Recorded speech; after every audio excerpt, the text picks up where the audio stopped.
en lo que vamos a conversar con el profesor de Derecho de la Universidad de Pompeu Fabra, especializado en democracia y nuevas tecnologías, José Luis Martí, que hasta ahora se conecta. ¿Estás desde Barcelona, José Luis?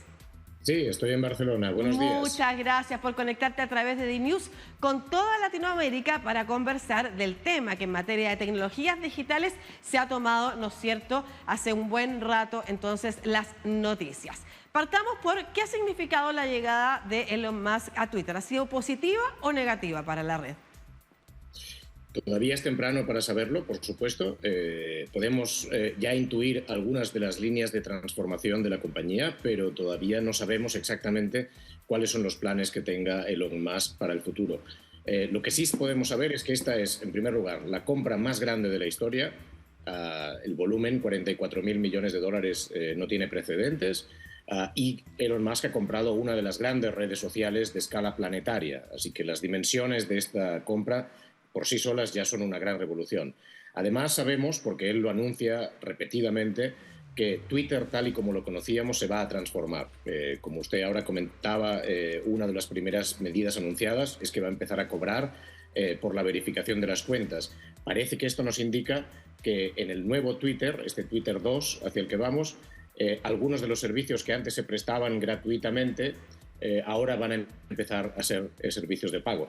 Esto podría marcar efectivamente un precedente hacia una red social en la que no todo es gratis y en la que el propietario principal, que es Elon Musk, va a intentar monetizar buena parte de las transacciones y del intercambio de información. Esa medida ha sido una de las que más revuelo ha causado, ¿no es cierto? ¿Por qué? Bueno, en primer lugar, porque el modelo de negocio de la compañía, de la red social, tal y como la conocíamos hasta ahora, estaba basado en la idea de que para el usuario de la red social todos los servicios que se prestaban eran gratuitos. En realidad, nada es gratuito, ¿no? Claro. O sea, todos ya hemos aprendido con el paso del tiempo que cuando nosotros utilizamos redes sociales como esta y otras muchas, las compañías obtienen beneficios gracias a nuestros datos. Así que el coste que nosotros pagamos es externalizar, ofrecer nuestros datos y compartirlos con la compañía. Pero al menos no teníamos que pagar ninguna cantidad de dinero. No notábamos el dolor que estábamos, no notábamos el trabajo que estábamos haciendo a favor de las arcas de las compañías. Efectivamente, para bien o para mal no lo notábamos y lo hacíamos sin pensar que estuviéramos pagando ningún otro coste. En cambio ahora esto rompe una regla básica de estas redes sociales, que es que justamente como ellas ya comercian con nuestros datos no nos cobran por el servicio y entonces ahora van a empezar a cobrar. Por otra parte, hay muchos interrogantes abiertos. Mucha gente está diciendo que cuando se monetizan servicios como este, hasta ahora el servicio de verificación era un servicio para mejorar la confiabilidad, al menos de algunas cuentas, de una parte de Twitter, por tanto estaba puesto al servicio de un mejor debate. Pero en el momento en que se monetiza este servicio, ¿qué incentivos puede tener Twitter, por ejemplo, para permitir verificaciones, para permitir el distintivo azul, el Twitter Blue, en cuentas que en realidad no están bien verificadas? ¿Cómo podremos saber, dado que ahora tiene un incentivo económico a generalizar mucho este distintivo de verificación, cómo podemos saber que realmente se va a seguir verificando cada una de las cuentas, la identidad de cada una de las cuentas? Estos son interrogantes que están abiertos y que de momento no tenemos respuesta. Claro, sobre todo porque estos días ha estado Twitter peleando con distintas personas que efectivamente a modo de comedia han ido poniéndose otros nombres o pagando por efectivamente. Ayer fue Rudy Giuliani, la última víctima, el exalcalde de Nueva York, la última víctima de ser de alguna manera suplantado, ¿no es cierto? Pero estamos hablando de cuentas de alto perfil a las que Elon Musk logra acceder también en conocimiento respecto de las personas, pero una periodista como yo, como usted, académico en su propio país, efectivamente Twitter no tiene cómo saber si usted no es quien dice ser. Y ahí es bien importante avanzar en otra conversación, pero que una cosa es preocuparnos de las arcas de las empresas y podríamos insistir en el tema de que lo que hacen las redes sociales es vender nuestros datos, y ahí es importante saber qué se hace con nuestros datos y cómo incluso se utilizan para campañas políticas. Eso es bien relevante y hace mucho rato que está puesto sobre la mesa. Pero otra cosa tiene que ver con los contenidos propios de la red y cuánto están impactando en, por ejemplo, nuestras relaciones, ¿no es cierto? En la forma en la que nos organizamos como comunidad, incluso en la forma en la que se crean los climas, por ejemplo, de opinión en procesos eleccionarios políticos. Elon Musk sostiene esta hipótesis de que quitarle la verificación azul a las cuentas oficiales de medios de comunicación de personas relevantes es una manera de igualar la cancha de las personas comunes y corrientes y las élites. Como se hace en la historia de la humanidad, ¿no es cierto? Cualquier negocio amparado en un eslogan que según quien lo emite favorecería al pueblo contra las élites y en este caso bajo la supuesta libertad de expresión. ¿Eso es real? ¿Contribuye a la libertad de expresión? En absoluto, no, es completamente falso. Elon Musk nos tiene acostumbrados a lanzar mensajes muy grandilocuentes y efectivamente con en realidad una carga populista muy grande. Elon Musk es claramente un empresario populista y nos tiene acostumbrados a este tipo de mensajes, pero cuando uno los analiza en profundidad es obvio, es muy claro que esto no es así. El caso de la libertad de expresión, él se ha presentado como un absolutista de la libertad de expresión, pero eso cualquier jurista, yo soy jurista de formación, cualquier jurista sabe que esto es un sinsentido. Los derechos fundamentales y las libertades fundamentales todas tienen límites. También Twitter pone límites, los ponía antes y los seguirá poniendo, espero, porque, por ejemplo, uno no puede subir a Twitter contenidos de pornografía infantil o de incitación al cometer delitos o al terrorismo. Hay determinados mensajes que tienen que estar limitados. Por la misma razón, las cuentas y el tipo de comportamientos que él ha anunciado que va a permitir y que hasta ahora estaban un poco perseguidos por Twitter 1, son comportamientos en realidad abusivos. Son comportamientos, todos conocemos que Twitter genera a veces campañas de ataques furibundos, masivos contra determinadas personas por razones ideológicas o por el mensaje que se ha colgado. Esas campañas, Twitter 1 estaba haciendo un esfuerzo por intentar limitarlas, con no muchísimo éxito, pero había algunos intentos de limitación de esas campañas. Lo que ha anunciado Elon Musk en aras de la libertad de expresión y el debate es que va a terminar con esos intentos de persecución, con lo cual vamos a ver todavía más campañas masivas de ataque, de insultos, de amenazas, de incitación al odio, que no van a tener ningún control, y eso lo que va a hacer es, en realidad, limitar el debate y la libertad de expresión. De manera que si yo cuelgo un mensaje X sobre una determinada cuestión y sé que por eso voy a recibir determinados ataques, porque la red social, el algoritmo de la red no está haciendo nada para protegerme cuando yo emito ese mensaje, al final terminaré por no emitir ese tipo de mensajes. Claro. Porque efectivamente esto está de mano de los grupos con financiamiento para contratar empresas de bots que efectivamente existen y que son cuentas, y que esto es bien importante, ustedes hacen una distinción bien relevante. Yo antes le decía cuentas falsas. No son cuentas falsas, son cuentas reales. Lo que pasa es que son multiplicadas. Una persona puede tener, o una empresa puede tener muchas cuentas que efectivamente están orientadas a eliminar ciertos mensajes o a levantar otros.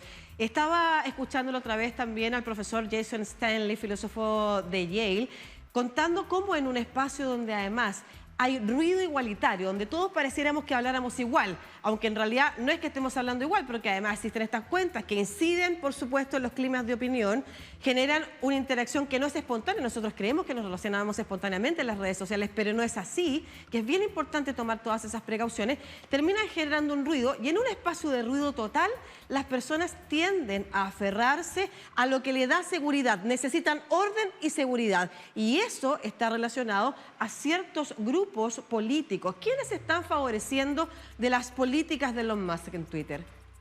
Sí, es muy importante esta mención al profesor Jason Stanley, porque él es uno de los grandes especialistas mundiales en populismo. Él conoce muy bien el discurso del odio que viene siendo utilizado por el populismo, sobre todo de derechas. Sabemos que hay populismo de derecha y de izquierda, pero el populismo de derechas es ahora mismo el grupo político que mejor ha sabido aprovecharse de los algoritmos y las herramientas de polarización que suponen las redes sociales. Y esto conecta con lo que usted decía, Lucía, antes, respecto a la amenaza que supone Twitter. Ya era así antes con Twitter 1, pero con lo que estamos viendo ahora en esta segunda fase, en esta segunda época de Twitter, la época Elon Musk, todo nos hace presagiar que Twitter va a ser todavía más determinante, para bien y para mal, y sobre todo aquí el problema es la amenaza, la parte negativa, es muy determinante para la estabilidad y la legitimidad de nuestras democracias. Todos conocemos ejemplos clarísimos de la utilización de los datos masivos que se hizo de Facebook por parte de Cambridge Analytica y que pudo suponer una ayuda crucial para la primera victoria de Donald Trump en las elecciones, en las primeras elecciones en las que se presentó. Todos conocemos también, recordamos el ejemplo cuando Twitter cerró la cuenta de Donald Trump durante el asalto al Capitolio en el 6 de enero, que todos recordamos, y la influencia, el impacto que tuvo cerrar esa cuenta, no solo por parte de Twitter, también por parte de Facebook, etcétera, muestra el enorme poder político que tienen las redes. Estas compañías privadas que no están bajo control público y que prácticamente escapan a cualquier regulación estatal. Eso es muy relevante entender, y con esto vamos a terminar la conversación, una conversación muy importante, porque probablemente en todos los países en los cuales nos estamos en estos momentos viendo, ¿no es cierto? Hay un buen porcentaje de la población que está en alguna red social. Eso es bien relevante. Y las redes sociales parecen espacios públicos de conversación, como si fuera una plaza a la que nosotros nos reuníamos por ejemplo, antes, no sé, la asamblea en Grecia. Vamos a un lugar donde hay ciudadanos. Ahí eran ciudadanos, ahora son ciudadanos y ciudadanas, y conversamos de lo que nos pasa, ¿no es cierto? Dialogamos. En este caso son aparentes espacios públicos, pero son empresas privadas. Y eso nunca hay que perderlo de vista. Probablemente la conversación que se viene es hacia dónde debemos dirigirnos, cómo construir un espacio virtual de conversación que limite estos problemas, que regule de alguna forma para que no nos encontremos con los problemas que hoy nos encontramos, ¿no es cierto? Parte las tecnologías digitales y hay una gran esperanza respecto a la democratización que significa el debate. Sin embargo, hoy estamos viendo también los riesgos que conlleva. Entonces, para cerrar, profesor, y mientras tanto, ¿no es cierto?, con la información que tenemos disponible, ¿qué recomendaciones nos da a los usuarios de redes sociales y en particular de Twitter, que estamos conversando ahora, ¿no es cierto? Y además, si puede dar alguna referencia, porque los usuarios de Twitter en general son personas que buscan información, que buscan fuentes oficiales, que buscan además aprender de lo que otros comentan. Si efectivamente Mastodon u otra red social que hoy está en la discusión también como un espacio al que acudir, son efectivamente mejores espacios. Sí, es muy importante que exploremos alternativas porque acabamos de analizar que efectivamente la importancia de estos espacios de debate es absolutamente fundamental para nuestras democracias y hasta ahora han estado dominadas lamentablemente por compañías privadas que persiguen su beneficio y su lucro propio, individual, como es legítimo también por otra parte.